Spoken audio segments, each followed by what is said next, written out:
Killing number 1. The Flood of Noah. All flesh died that moved upon the earth. God's first killing is hard to beat. He killed everything. Here's how he described it. The Lord said, I will destroy man whom I have created from the face of the earth, both man and beast, and the creeping thing, and the fowls of the air, for it repenteth me that I have made them. Behold, I, even I, do bring a flood of waters upon the earth to destroy all flesh, wherein is the breath of life from under heaven, and everything that is in the earth shall die. Every living substance that I have made will I destroy from off the face of the earth.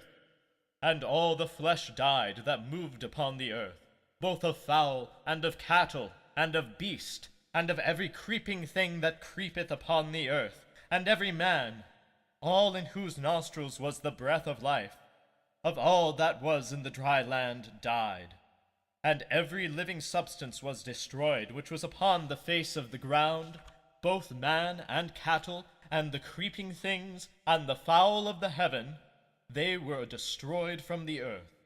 And Noah only remained alive, and they that were with him in the ark.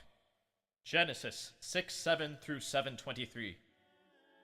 So the killing contest is over. God, in his very first killing, wins the prize. The guy who killed everything on the face of the earth is the world's top killer. He beats Hitler, Stalin, Pol Pot, Genghis Khan, all those guys. Maybe not in terms of the number killed, but certainly in percentage. You just can't beat 100. Of course, God had his reasons. God always has his reasons. The earth was corrupt before God, and the earth was filled with violence. And God looked upon the earth, and behold, it was corrupt, for all flesh had corrupted his way upon the earth. The earth is filled with violence through them, and behold, I will destroy them with the earth. 6:11 through 13. Humans were wicked. They had bad thoughts, and the whole earth was violent and corrupt. So what's a good God to do? Well, you might think he'd start a school to teach people how to behave, have them go to counseling, get them interested in other stuff, like baseball or something. Anything to get their minds off their bad thoughts. But no, God decided to drown them all. It was the best he could think of at the time. He was having bad thoughts. The whole earth was filled with violence, so God killed everything on earth. At least he found a non-violent solution to the problem. But still, I don't quite get it.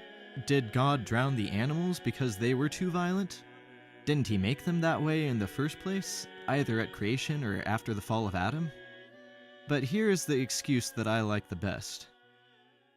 God saw the wickedness of man was great in the earth, and that every imagination of the thought of his heart was only evil continually.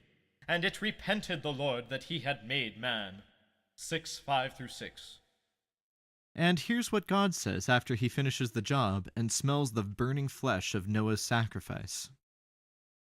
The Lord smelled a sweet savor, and the Lord said in his heart, I will not again curse the ground any more for man's sake. For the imagination of man's heart is evil from his youth. Neither will I again smite any more everything living as I have done. 8:21. God regrets making humans because they have bad thoughts, so he kills them all. Then he regrets killing them because they still have bad thoughts. At least he fixed the problem. The mind of God is a frightening thing. Okay, so God drowned every person on earth except for Noah and his family. How many would that be? Well, the flood was supposed to have happened around 2400 BCE, and the human population was somewhere around 20 million at the time. Not a bad start for a serial killer.